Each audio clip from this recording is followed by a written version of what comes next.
was saying some of us buy into we need to have the poor around forever in order to have a job, to fight, to alleviate poverty. If we're not careful, we take on habits in which, my own job depends on having the poor. An example for me is if you look at the election of Barack Obama. There was an existential crisis for many of the leaders, African American leaders like Jesse Jackson and Al Sharpton. What can they say now that there is a black president? Well, they still have a vocation. The work for us, I think, when we are trying to really alleviate poverty and to fulfill those goals, the Millennium Development Goals, is to do a gut check to make sure that we are trying to implement practices that will once and for all alleviate poverty. Those practices, to me, are crucial around what I call a theology of proximity, which relates to Ubuntu. The systemic problems that need to be solved around economics have to deal with proximity.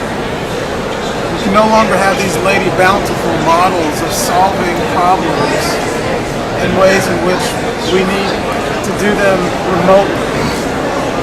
We need to be present. The ways that we alleviate poverty is by figuring out how to truly be mutual with the other.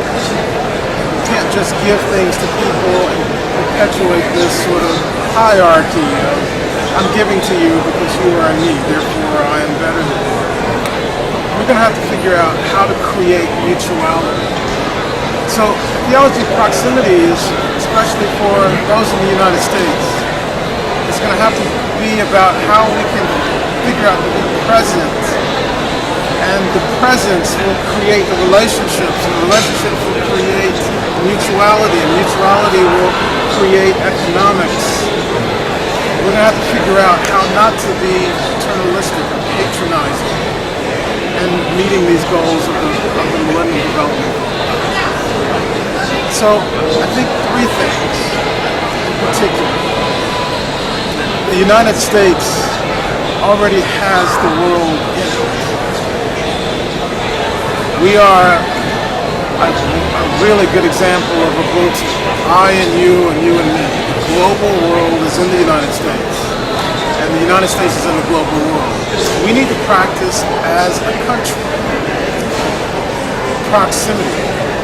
We need to figure out how intentionally to say those who are immigrating, who are undocumented workers, they need to know that I am someone who will have their back. I am a citizen that will go to bat for you. I will practice legal structures to make sure that you are no longer a modern form of slavery. I, as a citizen of the United States, will be in proximity to you in specific ways. I think also in the United States we need to figure out how to practice health. So how are the healthy who have healthcare systems and health insurance, how we can go alongside those, how we know who doesn't have healthcare. If we know who they are, we can no longer sort of just talk about it ideologically and theoretically. So the church should really figure out just to name who is it specifically in my city, the percentages of those who do not have health care. And we need to announce it from the mountaintops. First of all, we have to get them who do not have health care to be courageous enough to admit it. Practices like that, I think, are what will be needed to systemically solve problems instead of just talk about them theoretically so we can have a nonprofit job to perpetuate my need to be patronizing. Outside of the United States, I think we need countries, communities, individuals who will also admit within their own systems weaknesses. We need those in economically developing countries to say, I am in need of you.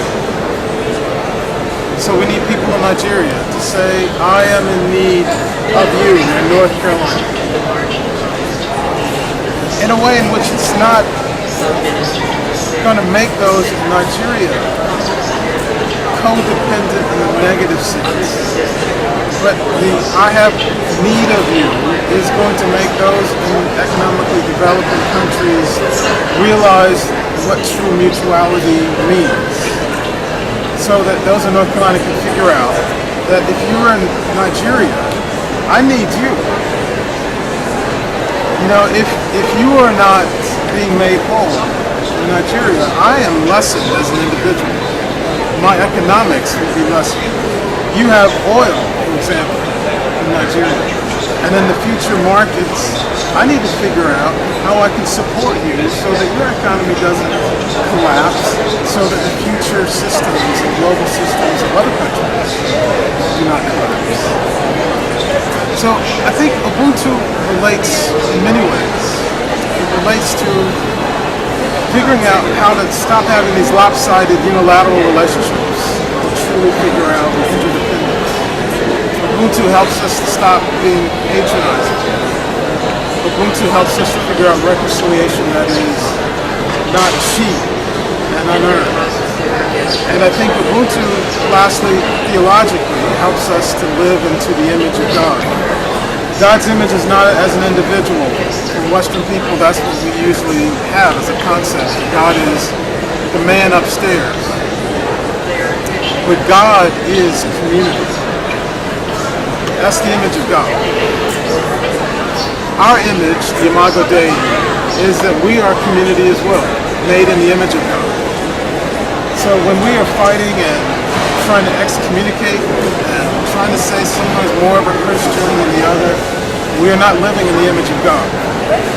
Ubuntu gives us a concept to try to finally say, theologically, that until I love you, someone I can see, until I can do that, then I'm not able to love God. So theologically, we need to get that right as well.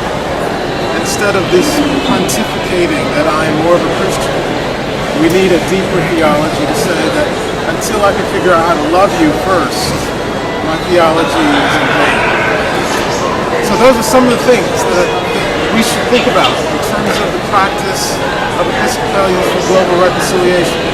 And some of the things especially as we're trying to practice the Millennium Development Goals. How do we deepen mutuality and not make matters